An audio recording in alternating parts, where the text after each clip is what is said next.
Hi everyone, welcome back to the studio. We're going to continue our wildflowers. I believe we're on number 8, I think it is. Anyway, I'm having a lot of fun with them. I hope you are. There's a lot of people, a lot of questions that I get asked into the comments, and I love questions, you know that. But they're always asking for links and stuff for what it is, some of the products I use. Everything I use, you can always find the links. My daughter puts the links up in the description of each video. So you go up to the description. If you're looking for a brush or looking for paint or something like that, you go up there into the description and you'll find some of those links. And if there's something else you're looking for, it's not there, write a comment and I'll catch you on it, okay? All right. Let's go down. Now I'm going to continue on.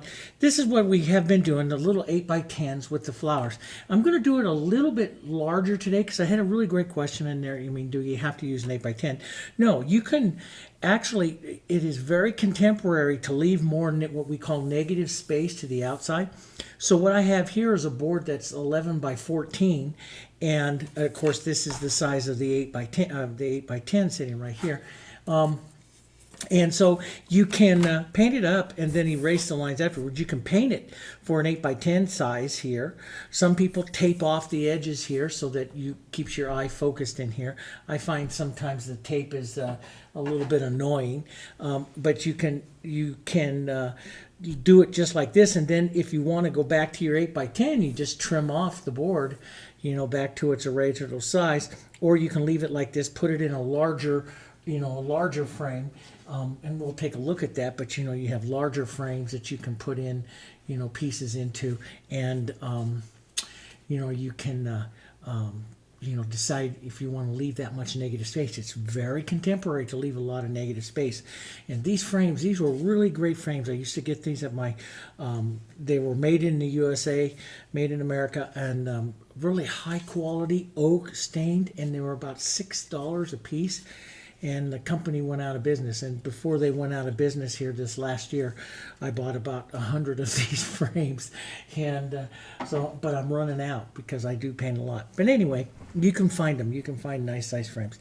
So I'm going to paint it a little bit larger, maybe frame it a little more space. What are we going to do today? Well, you know, one of the artists that I really like, this is Katherine Kline. She died in 1926, so all of her designs are in public domain. But I don't copy her anyway. She had her own look, you know.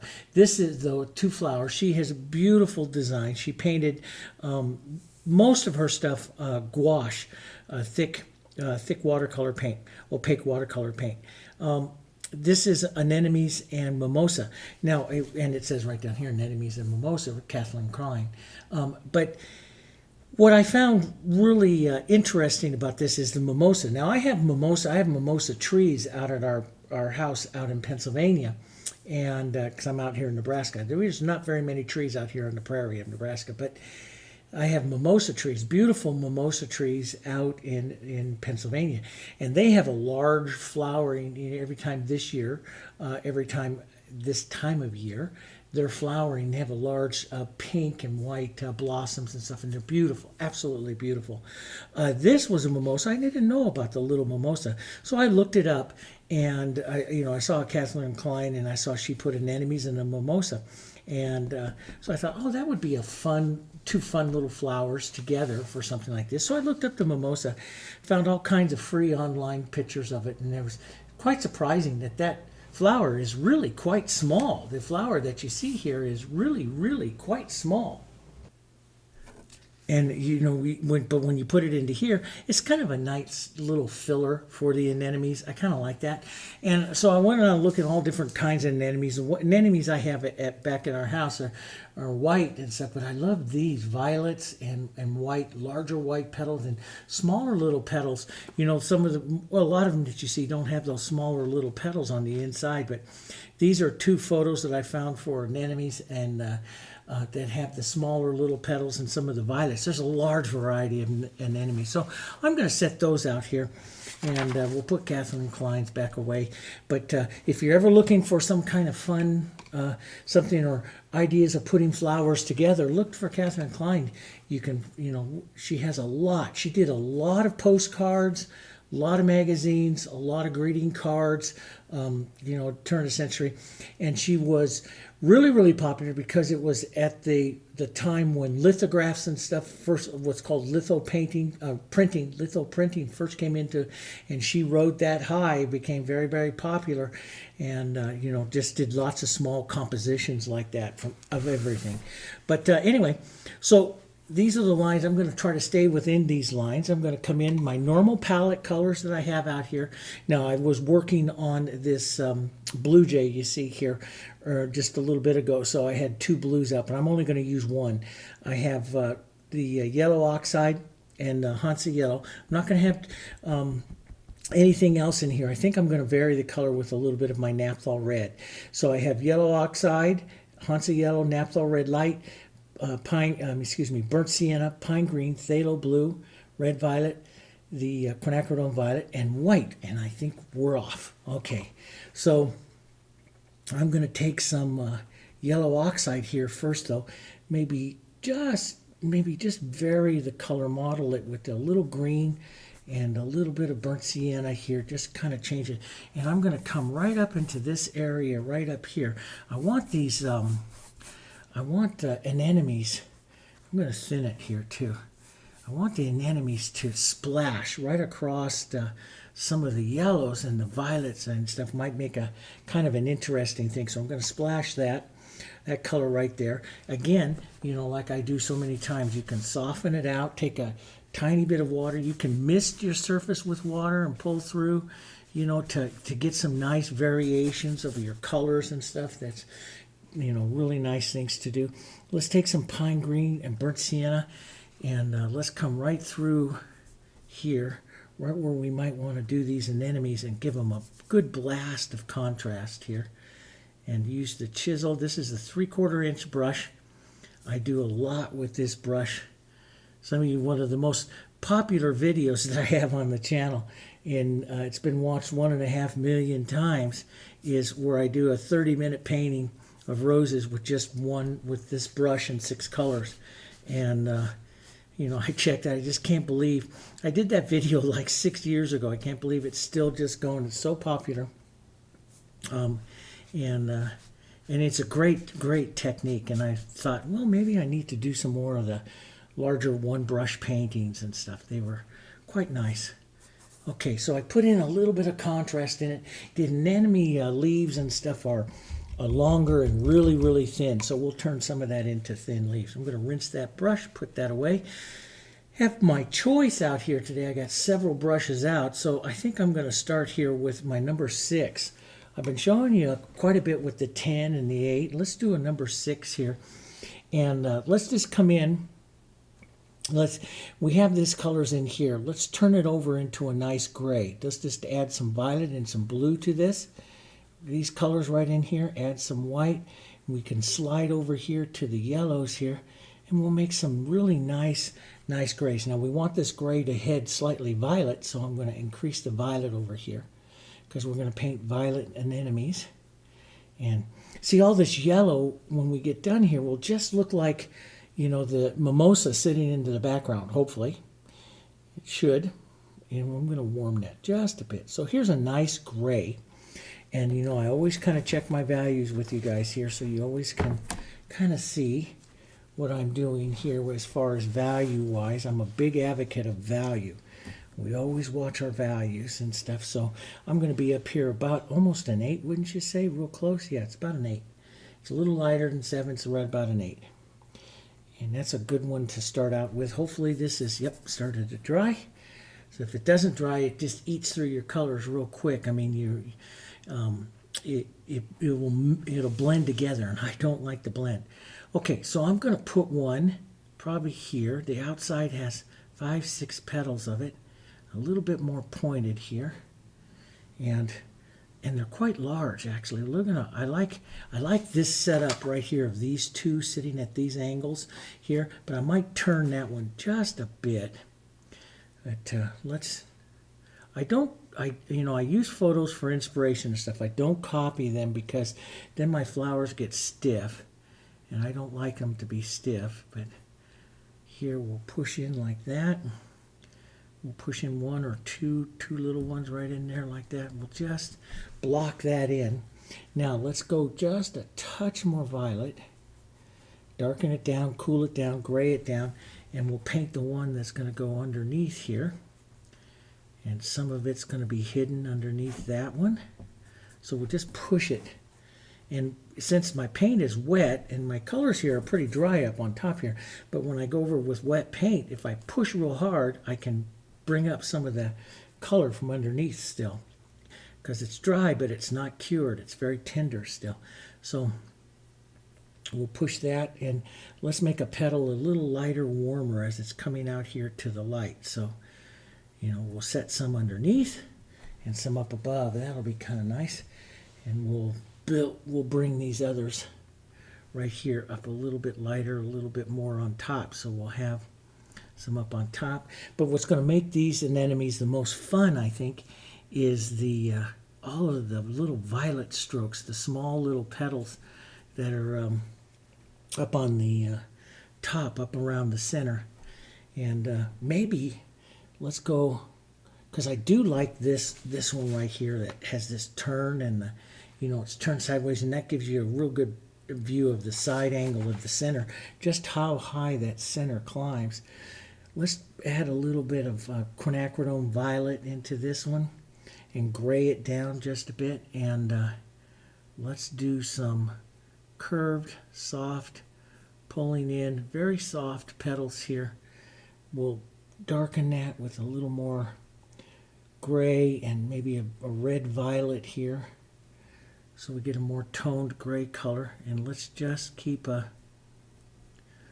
here a bit of the angle, so just a little turn. That gives me some room in here for a few mimosas, not a lot, but a few, which will be kind of fun to put in there. Now sometimes I will touch into, I have a little, cap of extender. I always keep that around.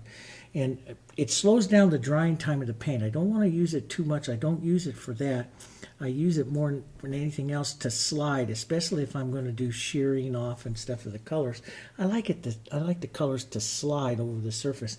So it is makes the colors slowly dry, but it also gives me time to just slide them over the surface like that. So I'm just going to lighten up a bit, a little bit more violet.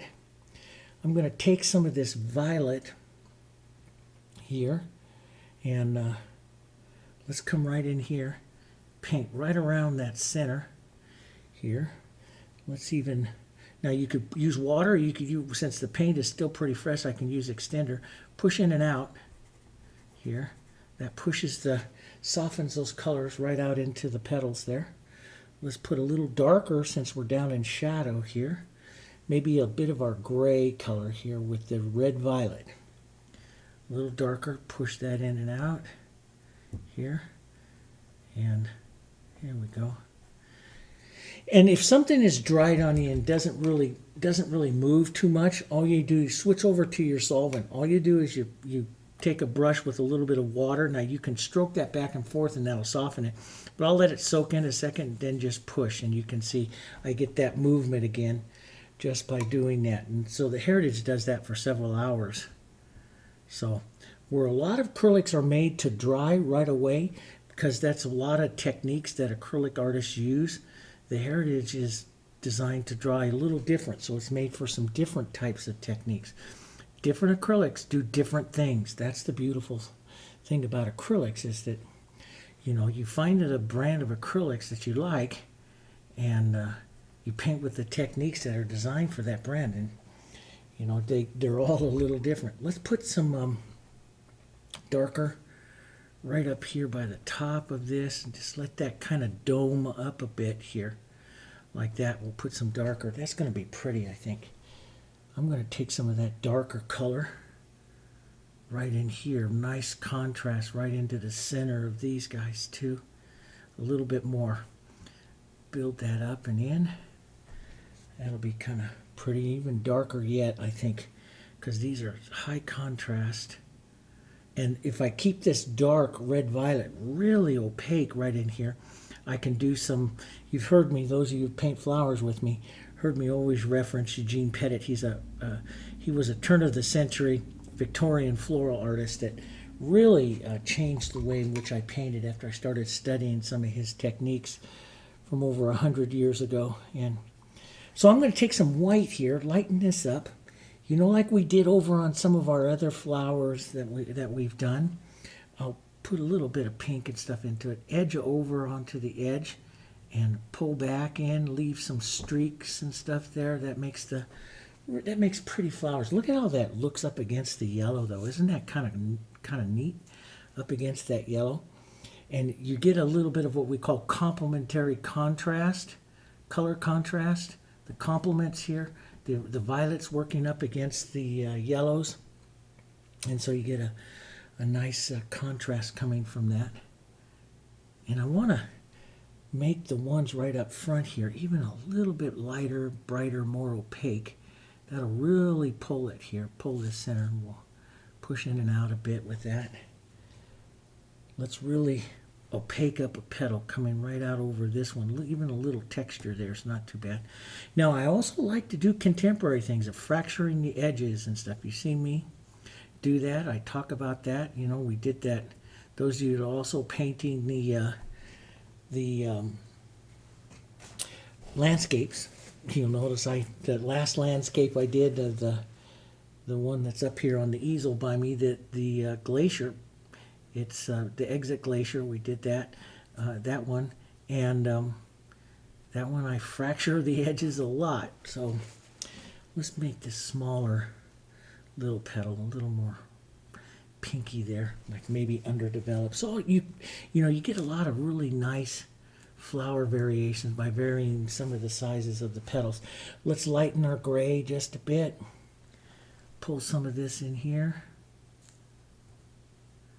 And you know, if you notice, painting these little flowers like this, I try to go 30, 45 minutes somewhere in there, and I usually I'm pretty successful by 45 minutes. But I certainly cannot paint all these little flowers faster than I can paint a rose. I can paint a rose faster than I can paint all these little flowers. Isn't that? I just thought that's amazing, but it's just so true. I paint a lot of roses, and I'm very casual with the roses. And to a certain extent, I am with little flowers, but it takes longer to build all these petals. So I'm going to lighten up just a bit here, and then I'm going to come back to a shadow. Now, I didn't do a very good job there in that I'm making all these petals kind of line up. So I'm just going to pull out here a couple of real quick this way petals, and vary them from light to light pink, and leave a little textures on them. That makes it kind of pretty. That gets into that petted look. We might come in here and just put in a couple of little touches here of color. Let's restate. I always believe in that. Restate your violets and your centers. Get those back in there so we can do some smaller things. So a little quinacridone, a little deeper color of red violet. Just use the corner of your brush. Just small. Don't always use the flat. Use the corner. Use various parts of your brush to give you all kinds of looks. That's the beautiful thing about the brushes here. So I got some nice dark here. Well, let's just put a hit or so of that brighter quinacridone. See that this sits up a little brighter here. Just a few hits of that. You can, if you're thinking of harmony, and you should be thinking of harmony, even though you don't see it in the photo, you might put a bit of yellow into this flower, because that's going to pull the mimosa and harmonize with the flower. And flower painters need to do that. We need to do that. Okay? All right. Let's, now this is what I really like, is when you get all of these, and this is little light hits that you have there. So first I'm going to, since the center is sitting where at an angle, the center sits a little lower, I'm going to take the violet and some of my phthalo blue here, make a real dark kind of center here, touch of the center around that anemones really have a lot of darks into their centers here. So I'll push a little bit of that up to the top of this one. It's going to be up here by the top. We'll just just use the chisel of the brush and just angle that a little bit like that. And you'll get some of that nice dark coming across there, just like that. Then we'll take our white. We're going to go pretty thick here. White with just tinted a little bit with some quinacridone here. I'm going to get myself, I wipe the brush, I rinse my brush, and every time that's why I always carry a paper towel. I kind of wipe it to pinch it off a bit, so I don't get too much water if I want some thick paint strokes here. And we'll just pull in, vary the tone here, a little more quinacridone, little bit of color. We'll just paint in here some lights, pinky kind of colors there. We'll streak back out, so we'll come around, we'll streak back out a little bit, just touch, and it's just a fun little flower. So you just do it all in layers like this. And if you have to, just take a bit of your dark, restate some of your dark there. But we want little hits of light, and so I may come back in and touch those petals again. Little bits, the little sparkles of the petals. So doing them a couple times is really good. You can pull some out there. That works. As you get in further towards that light, you'll see that here that you get some small little light touches and stuff. So you're just going to want to use the corner of your brush, a little bit of texture. Don't set up a pattern or a perfect dot. That will lose interest into the flower. So just set up a pretty little petals there. And you can always take some quinacridone, maybe a touch of that red violet, and stroke out and change some of the look of those petals a bit there. And that's kind of neat. And you may want to take a bit of that light and just hit a few other little light petal movements there. That makes kind of a pretty center. Let's go back. I'm going to add just a touch of extender here so it slides, because I'm going to go a little bit less, maybe even a touch of this purple in here so that it's more toned, softer. So we'll keep a softer look there, pick up a bit more light. See, I keep moving. Don't play with it. You'll fill up everything we've done underneath. So see, you'll see little hits of the yellows and stuff like that there. That's nice. Maybe out here towards the end, we might see a little bit of the light as it's coming back out here towards some of the light little, and maybe a petal or two of the light as it comes out here. We might, and pick up, you can redress and pick up some more of that. Got a bit of that quinacridone coming off there. Push that in and out. You can go back and paint those lower petals again. I'm a big advocate for painting what the flower needs. Don't just layer the flower.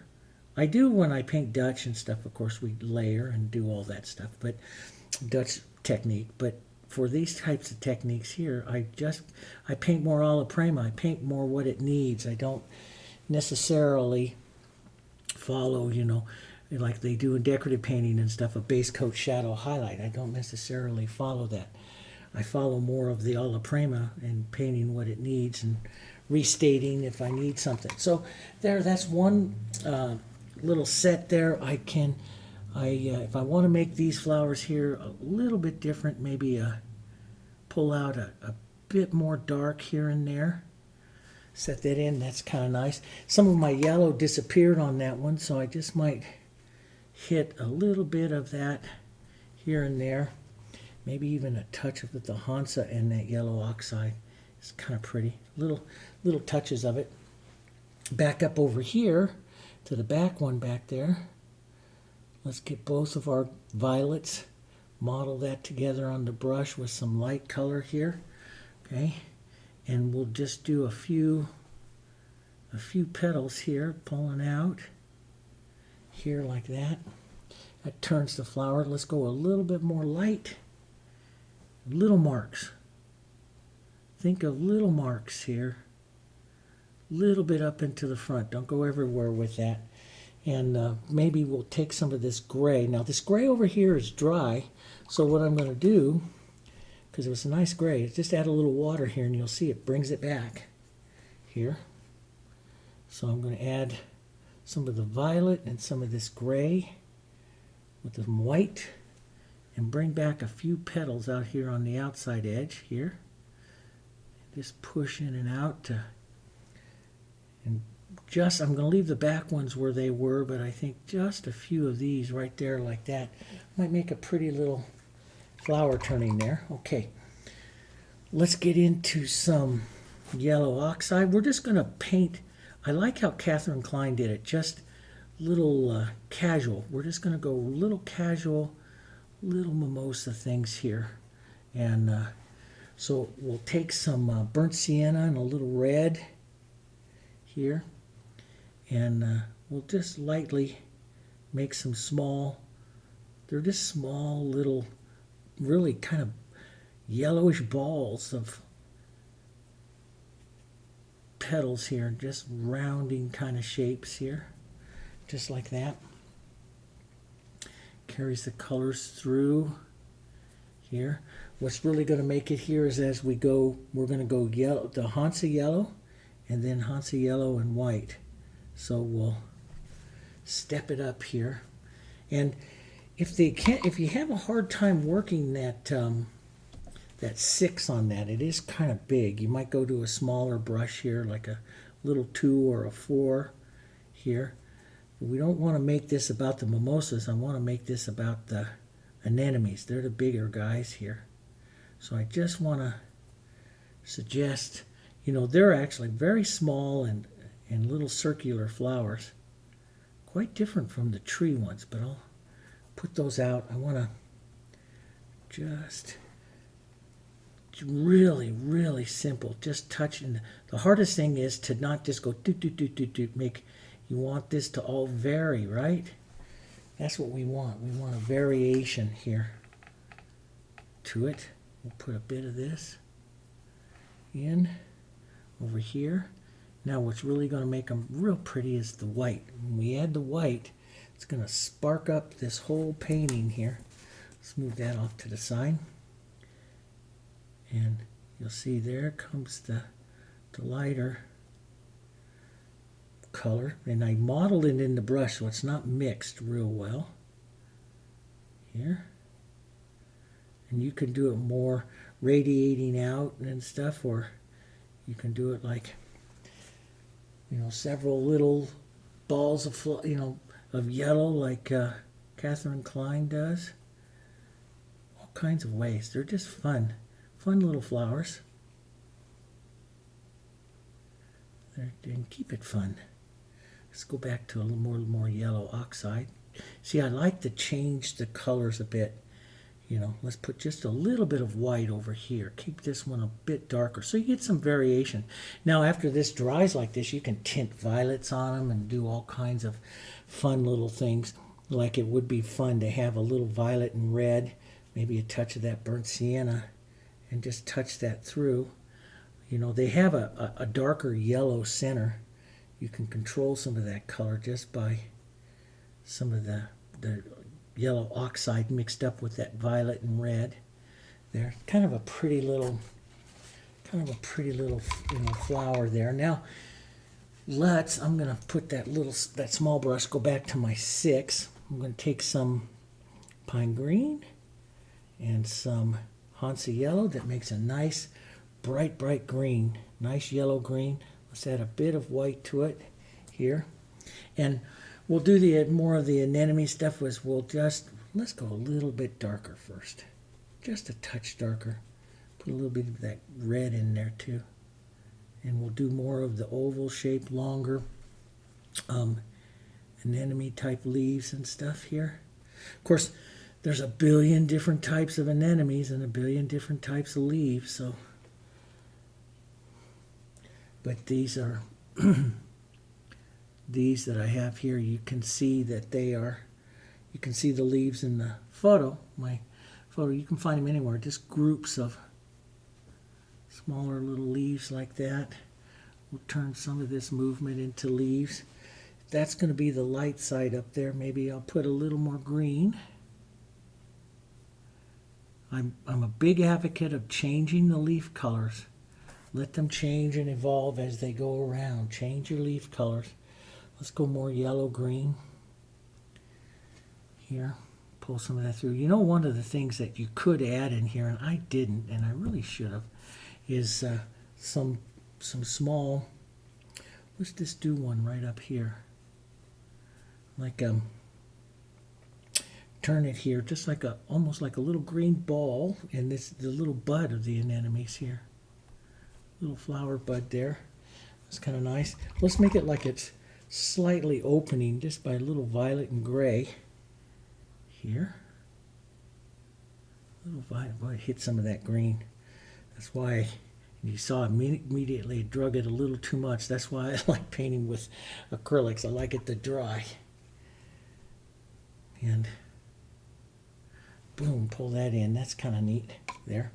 Let's get a bit more dark pine green, burnt sienna here, and darken up just a bit right around this.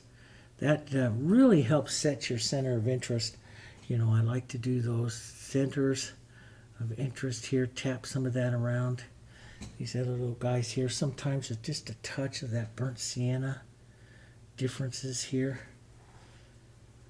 Let's take some of these soft. I like to add water, make it more transparent. So softer little leaves and stuff coming out, but they're longer leaves, a little different. And pull some of this down this way. Boom, boom, boom. Keep your, see, I keep my brush moving. That's a hard thing to do. It was difficult for me at first to paint this fast and keep it moving. So you can slow it down and put me on pause. But what you want to eventually do is try to go fast, because with fast comes a casual nature to the painting that is really quite pretty. Well, look at that. I put a little burnt sienna right in the center of that. Looks like a hole in the leaf. Now you know how to paint petal. Now you know how to paint a hole in a petal. Let's brighten that back up. We can even hit a little bit of pink. Pull that out there just a bit. Ooh, that's kind of pretty. Let's put a little bit more out and around. That's kind of pretty in that little anemone there. Boy, isn't that? That is a lovely little quinacridone hit of color out there. Let's brighten that up a bit of light. You know, it's always, you know, like I've done in some of the other ones, coming back 3-4 times, painting them again and again, just really adds a lot to your flowers. You know, it's that layering. This is one of the reasons, you know, that some of the techniques that I do with the, you know, with the drying of the acrylics, which is great. I can come back pretty quickly, you know, work a flower and stuff several times, because I'll let the layers dry. So it's kind of like doing a modified Dutch technique of working something with multiple layers, but quite quickly. So many people, and I was one of them for years, for 20 years of painting, is thinking I got to keep everything wet all the time. And no, you don't. You know, you can work different ways. That's the fun part. So let's just put a little bit of this, and then I think that's probably enough for that painting. I might put on just a bit more white, but I do like that yellow kind of streaking through there. You know, you can put, you know, you can go even more contemporary. Take some of these soft little violets like this and put little streaks of them running into the back. Isn't that kind of pretty? Little bits of that. Let that run right off that board there too, especially if you're going to do that. Let's take some of that green and that violet and just streak that right off over here. Isn't that very contemporary?